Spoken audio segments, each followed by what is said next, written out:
پر. ہمارے ہاں تو شک پہ بچیوں کو ذبح کر دیا جاتا ہے.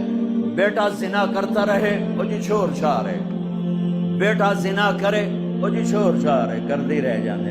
شادی کر کے زنا نہیں چھوڑتے, اور بچی پر شک پڑ جائے تو ذبح کر دیتے ہیں. اس راوی نے کتنی بچیوں کو نگلا ہے. یہ تمہارے اب تو خشک ہو گیا, میں تو یہیں پیدا ہوا ہوں, یہی زندگی کو ڈھلتے دیکھ. اس راوی نے کتنی بچیوں کو نگلا ہے, کتنی بے گناہ بچیوں کو. میں ذمہ داروں کا میں کمی نہیں, میں اس معاشرے کو بچ بوڑھے ہو کر بھی زنا نہیں چھوڑتے, بوڑھے ہو کر زنا نہیں چھوڑتے, اور ان کی غیرت پہ کوئی آنچ نہیں آتی. ہمیں میاں صاحب بیٹھ ہویا ہے, ہمیں مار صاحب بیٹھ ہویا ہے, ہمیں سردار صاحب بیٹھ ہویا ہے, اور بچی پہ شک پڑ جائے.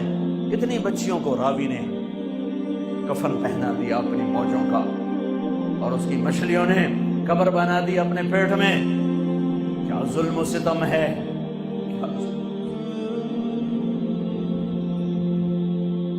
شک بھی پڑے تو گلے دبا دیے, صبر کرتی. میں یہیں کی سنا رہا ہوں, میں کوئی باروں آیا. مرد زنا کرتے رہیں, اس بازار حسن کو کس نے گرمایا؟ ان ذمہ داروں نے. میں تو جب سے اس بازار حسن کے گشت شروع کی ہے میرا کلیجہ پھٹ گیا ہے. مجھے تو یہ عورتیں مظلوم نظر آتی ہیں. کون سی عورت ہے جسم بیچنے کے لیے خوشی سے تیار ہو؟ کون سی لڑکی ہے جوانی کا کو بیچنے کے لیے؟ کون بچی ہے جو گھنگرو باندھے گی خوشی کے ساتھ؟ انہیں سرداروں نے گھنگرو بندھوائے, ان نوابوں نے نچایا, ان کے جسموں سے وہ کھیلے. ظالم یہ نہیں, ظالم وہ جنہوں نے ان کے سر پہ دوپٹہ رکھنے کی بجائے ان کے جسم کو نوچا, اپنی ہوس کا شکار نشانہ بنایا. وہ طوائف بن گئی. اے اوے میاں صاحب رہا, میں یہیں پیدا ہوا ہوں, ذمہ داروں کے گھر میں پیدا ہوا ہوں, میں یہ سب کچھ دیکھا ہوا ہے. مجھے تو یہ بچیاں مظلوم نظر آتی ہیں کہ جو مردوں کی ہوس کی بھینٹ چڑھتی ہیں. رات ایک بچی میرے پاس آئی ہوئی تھی, میاں صاحب میری کدائیں شادی کرا, جتھے گل کرے نہیں ہو آج میرے نال اونج رہا ہے, میں شادی نہیں کدائیں شادی کرا. عورت کی فطرت ہی نہیں ہے کہ وہ گھنگرو باندھ کے محفل کی زینت. عورت کی فطرت میں تو حیا, پتہ نہیں کن دکھوں سے گزر کر کوئی بچی گھنگرو باندھ, بچی اپنے جسم کو بیچتی. وہ ہیں سولی پہ لٹکائے جانے کے قابل جو ان کے جسموں کو کی قیمت لگاتے ہیں, ان کو عزت کی چادر نہیں پہناتے, اپنی ہوس کی بھیڑ چڑھاتے ہیں. انہیں سردار صاحب ہیں, ماہ صاحب ہیں, میاں صاحب ہیں, چودھری صاحب ہیں, وہ طوائف بن گئی. سردار صاحب رہا. میرے نبی فرما رہے ہیں عائشہ کوئی گناہ ہوا ہے تو توبہ کر لے, اللہ معاف کر دے. اللہ اللہ, اور اگر نہیں ہوا تو اللہ ضرور تیرے حق میں فیصلہ سنائے گا. تو حضرت عائشہ 24 گھنٹے سے سوئی نہیں تھی, اٹھ کے بیٹھ گئی, رو رہی تھی, ایک دم آنسو خشک ہوئے. ابا میری صفائی پیش کر.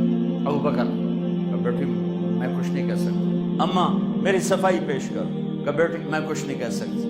تو فرمایا اگر میں جھوٹ بولوں تو اب سب مجھے سچ مانو گے, اور اگر میں سچ بولوں تو کوئی مجھے سچا نہیں مانے گا.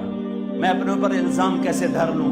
میں اپنے رب کو پکارتی ہوں, میں یعقوب کے رب کو پکارتی ہوں, یوسف کے باپ کو پکارتی ہوں. کہتے مجھے حضرت یعقوب کا نام بھول گیا غم کی وجہ سے. میں نے کہا میں یوسف کے باپ والا جملہ بولتی ہوں جو انہوں نے کہا تھا فصبر جمیل واللہ المستعان.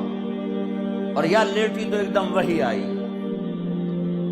اب 1 مہینے کے بعد وحی آئی, اور حضرت عائشہ فرماتی میں تو مطمئن تھی کہ جو بھی آئے گا میرے حق میں آئے گا, لیکن مجھے یہ نہیں پتا تھا کہ میرے حق میں قرآن ہی آ جائے گا.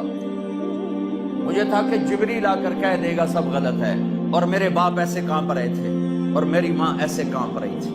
میں قربان جاؤں صدیق کے صبر کو۔ فرشتوں سے معصوم بیٹی پہ الزام لگا، ایک دفعہ جا کے دربار رسالت میں نہیں کہا یا رسول اللہ یہ کیا ہو رہا ہے، پورے مہینے میں ایک جملہ بولا، ایک سبحان اللہ، یہ کام تو کبھی کفر میں نہ کیا، آج ایمان کے بعد ہماری عزتوں پہ داغ لگایا جا رہا ہے۔ جب وہی ختم ہوئی تو اللہ کے نبی مسکرائے کہ عائشہ مبارک ہو، اللہ خود تیرے لیے گواہ بن کے آ گیا۔ تو حضرت ام رومان نے کہا بیٹی اٹھو، اللہ کے نبی کا شکر ادا کرو۔ تو فرمایا نہیں، میں اس کا شکر ادا کروں گی جو میرا گواہ بن گیا ہے۔ اتنے دکھ پہنچانے والے عبداللہ بن ابی کے جنازے کے لیے کھڑے ہو گئے۔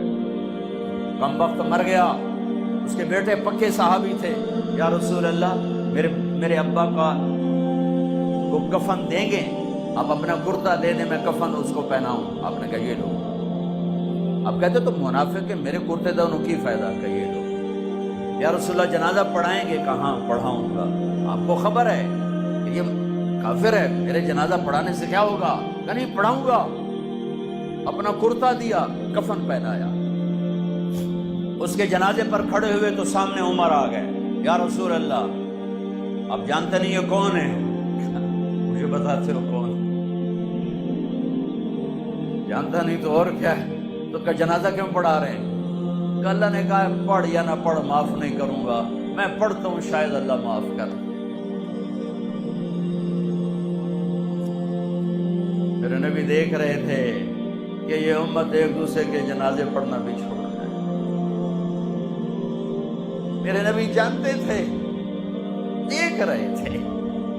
ارے آپ نے تو حسن حسین کے لیے ہاتھ نہ اٹھائے، تمہارے لیے ہاتھ اٹھائے، ان کو قربانی کے لیے پیش کر دیا، ایک لفظ نہیں ان کے لیے بولے۔